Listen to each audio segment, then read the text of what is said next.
एक बार की बात है, रामू और शामू नाम के दो मित्र थे। रामू स्वभाव से आलसी और कामचोर था। वो हर वक्त कोई काम करने या मेहनत करने से पीछे हटता था। रामू की माँ अक्सर उसे डांटती रहती। अरे कल मुहे कुछ काम कर ले, कब तक घर पर दिन भर बैठा मुफ्त की रोटियां तोड़ेगा, जब देखो सोता रहता है निकम्मा। अरे माँ क्यों सारा दिन मुझ पर चिल्लाती रहती हो, कर लूंगा काम, अभी तो मेरी सोने और खाने पीने की उम्र है। ये बोल के रामू गुस्से में पैर पटकते हुए घर से बाहर जाने लगा। तभी शामू आ गया और बोला, अरे दोस्त, इतने गुस्से में कहाँ भाग रहे हो, रुको रुको। अरे शंभू, माँ सारा दिन बोलती रहती है काम कर काम कर, काश ऐसा हो मुझे कोई काम ना करना पड़े, बस आराम से बैठकर खाने को मिलता रहे, फिर तो जिंदगी के मजे ही मजे हैं। ये ख्याली पुलाव बनाना छोड़ो और मुझे किसी काम से दूसरे शहर जाना है, तुम भी साथ चलो, इसी बहाने थोड़ा मन भी बहल जाएगा। चल यार शंभू, इसी बहाने माँ की डांट से कुछ देर के लिए बच जाऊंगा। अब दोनों शहर की ओर रवाना हो गए। चलते चलते शामू ने बोला, दोस्त रामू, थोड़ी देर यहाँ रुककर विश्राम कर लेते हैं, वैसे भी रात हो चुकी है।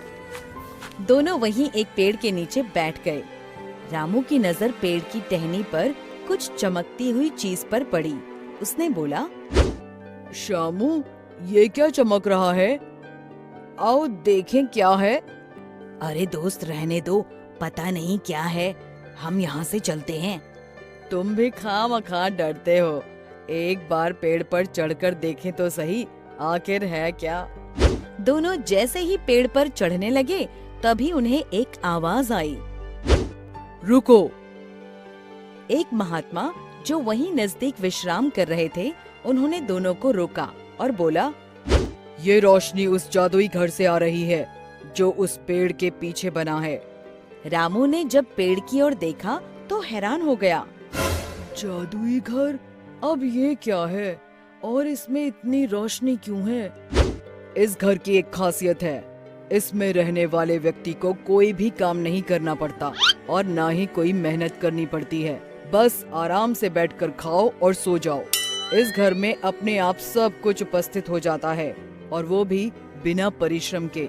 रामू की आंखों में एक चमक सी दौड़ गई और वो बोला, सच में महाराज जी, इस घर में रहने वाले व्यक्ति को कोई मेहनत का काम नहीं करना पड़ता। हाँ, बिल्कुल ऐसा ही है इस जादुई घर में। रामू ने मन ही मन सोचा, काश इस घर में रहने को मिल जाए, फिर तो आराम की ही जिंदगी गुजरे, ना कोई मेहनत करनी पड़े और ना रोज रोज माँ के ताने सुनने को मिले।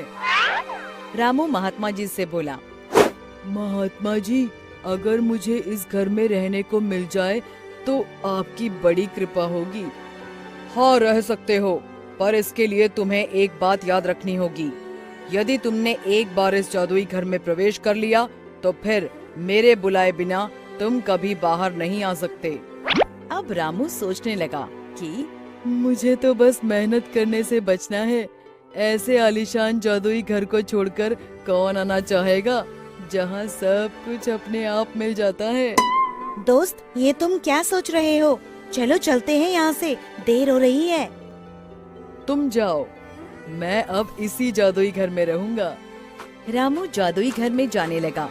उसने शामू की एक न सुनी। शामू क्या करता, वहाँ से मायूस होकर चला गया। चमकते जादुई घर को देखकर रामू दंग रह गया। जैसे ही उसने घर के भीतर प्रवेश किया, घर का दरवाजा बंद हो गया। रामू बहुत खुश था।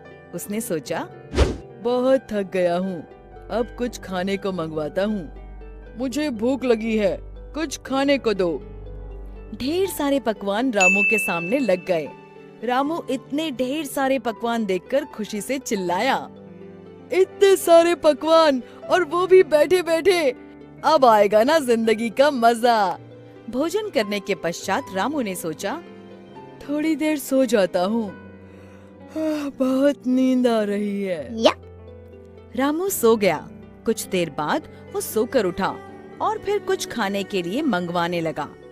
फिर उसके आगे ढेर सारे पकवान आ गए। कुछ दिनों तक ऐसे ही चलता रहा। रामू जो मांगता जादुई घर में उसे वही खाने को मिल जाता। अब धीरे धीरे रामू ऊबने लगा, क्योंकि उसके पास खाने और सोने के अलावा कुछ करने को था ही नहीं। उसी एक घर में खाओ और सो जाओ। उसको समझ नहीं आ रहा था कि क्या करे, पर ये उसकी खुद की इच्छा थी कि उसे ऐसी जिंदगी मिले जहाँ मेहनत करे बिना सब कुछ मिल जाए। पर कब तक आप बिना हाथ पैर हिलाए, बिना पसीना बहाए, कोई काम किए बिना बैठकर खा सकते हो? रामू जोर जोर से चिल्लाने लगा, महात्मा जी, मुझे इस घर में नहीं रहना, मुझे यहाँ से बाहर जाना है। मैं मेहनत करके कमा कर खा लूंगा, पर यहाँ तो मैं पागल हो जाऊंगा। माँ, मेरा मित्र शंभू कोई भी नहीं है, मुझे उनके साथ ही रहना है।